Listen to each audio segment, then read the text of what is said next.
Cette revue de la presse vous est offerte par le ministère camerounais des Transports. Chers conducteurs, l'excès de vitesse ou la vie, il faut choisir. L'inattention, l'imprudence, l'impatience ne vont pas avec le volant. Ceci est un message du ministère des Transports. Bonjour à tous et ravi de vous retrouver ce matin pour que nous puissions parcourir ensemble les principales unes à kiosque au Cameroun. Commençons ce matin avec le quotidien Mutation qui a sa grande une titre Assemblée nationale. La vie est un combat. Combat comme Gaston Combat. Quel bilan pour l'ex-secrétaire général de la Chambre après sa mise à l'écart? S'interroge ce matin le quotidien Mutation dont l'information au complet est à retrouver en page 11. En petite une, on parle d'opération crème morte, grève timide des enseignants. Choléra, la vaccination est lancée. Le quotidien, le messager pour sa part ce matin parle de l'opération Épervier et s'interroge à sa grande une. Tonné aux portes de l'enfer, un message radioporté signé du secrétaire d'État à la Défense annonce le cauchemar pour l'ancien délégué du gouvernement auprès de la communauté urbaine de Douala et compagnie. L'information ce matin, vous l'aurez en page 5. En petite une, on parle de Yaoundé, Remember Bernard Djonga. China Freak, l'envers et l'endroit. En pied de une, c'est plutôt les enseignants du secondaire qui intéressent le quotidien Le Messager.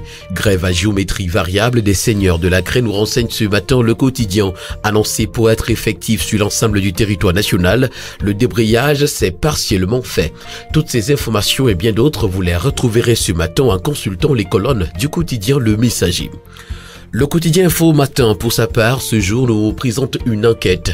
Les propos de Zogo contre Ito n'engagent pas René Sadi, nous renseigne ce matin le quotidien. Apparemment, en mission commandée, le secrétaire général du ministère de la Communication, dimanche dernier, lors de l'émission Club d'élite sur Vision 4, l'un des programmes dominicaux les plus prisés des Camerounais est, de l'avis de beaucoup d'observateurs, à l'intérieur et l'extérieur du pays, descendu bas, mais alors très bas. Par ailleurs, au sein de l'opinion, l'on est d'avis que ceux qui veulent mêler le nom de son patron de ministre dans les insanités se trompent. L'information ce matin, vous l'aurez en page 3 du quotidien Info Matin. Le reporter sport qui parle également de l'élection d'Etoile Africa Foot s'interroge ce matin, de quoi avez-vous peur?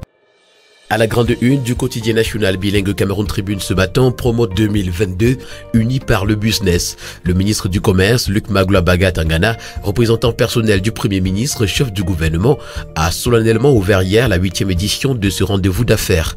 Une occasion pour les organisateurs de remercier les institutions et entreprises qui participent au rayonnement de cette vitrine du potentiel camerounais. L'information ce matin, vous l'aurez des pages 9 à 11. En petite une, on parle de petites et moyennes entreprises.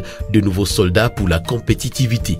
Il s'agit des jeunes promoteurs qui ont reçu hier des prix et certificats des mains du ministre Achille Bazilek III dans le cadre du projet Kaizen. Cette méthode japonaise vise à améliorer la productivité et l'efficacité des entreprises. L'information, vous l'aurez des pages 6 à 7. Promote 2022, on en parle également ce matin à la grande une du quotidien bleu d'Aman Mana Le Jour. L'industrialisation de l'Afrique au cœur des débats. L'information, vous l'aurez en page 7. Rebecca Inonchon s'exprime en petite une. Internet est l'oxygène de l'économie numérique. Et puis Lions indomptables, le Cameroun à la conquête d'Anthony Elanga. Le quotidien économie pour sa part, s'agissant de perspectives, nous renseigne que l'Union africaine et l'Union européenne s'engagent à intensifier la coopération scientifique. C'est entre autres ce qui ressort du 6e sommet entre les deux organisations. La rencontre a eu lieu les 17 et 18 février 2022 à Bruxelles. Les enjeux d'une telle initiative sont à retrouver ce matin en page 3 du quotidien L'économie qui parle en petite une de la transformation de la bauxite en aluminium. Le gouvernement annule le protocole d'entente signé entre Sonamine et China Railway Engineering. Entrepreneuriat retrouvant des trophées remis aux gagnants de la compétition nationale du Kaizen. Promo 2022 également, des propositions pour l'industrialisation de l'Afrique sont à retrouver en page 5.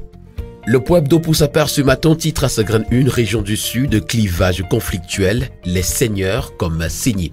D'après l'information radio publique ce matin par l'hebdomadaire, la région et le département d'origine du président de la République ne se sont jamais autant illustrés par des luttes et batailles de chiffonniers comme ces derniers temps. Et ça donne les tournis à certains observateurs. Entre positionnement personnel et égocentrique, la guerre est déclarée aussi bien entre les fils putatifs de Paul Biya, mais également entre ceux-là qui veulent se maintenir dans les positions de pouvoir et ceux qui veulent y accéder. Et ça vole bien bas, nous renseigne ce matin l'hebdomadaire Le Point qui parle également de Monseigneur Christophe Zoa, immolé en petite une. Le journal à caractère satirique Le Popoli pour sa part ce matin parle d'odeur de remaniement et nous présente la grande peur de Ngongo. Ayant laissé le Konkuma en conciliabule avec le Premier ministre, il se sentait dans l'obligation de rentrer au trône, nous renseigne ce matin le journal. S'agissant du coaching des Lions indomptables, le journal Popoli s'interroge, Rigobert Song est-il non partant? Le journal Expression politique ce matin parle également de la présidence de la République et nous présente les scénarios de la succession. Le septennat en cours du chef de l'État, Paul Biya, est probablement l'un des plus délicats de sa longue carrière aux affaires, au moins pour deux raisons. Son âge avancé, 89 ans, fait croire qu'il peut céder le pouvoir et ses 40 ans au pouvoir peuvent l'avoir émoussé. Autour de lui se forment alors plusieurs clans pour lui succéder. Le journal Expression politique dans le numéro 2 ce matin présente les différentes hypothèses d'une succession à étudier. C'est à retrouver des pages 5 à 11. L'hebdomadaire Vision économique pour sa part ce matin parle du corridor Douala-N'Djamena et nous renseigne que 471 milliards de francs CFA sont pour améliorer le transport routier et ferroviaire.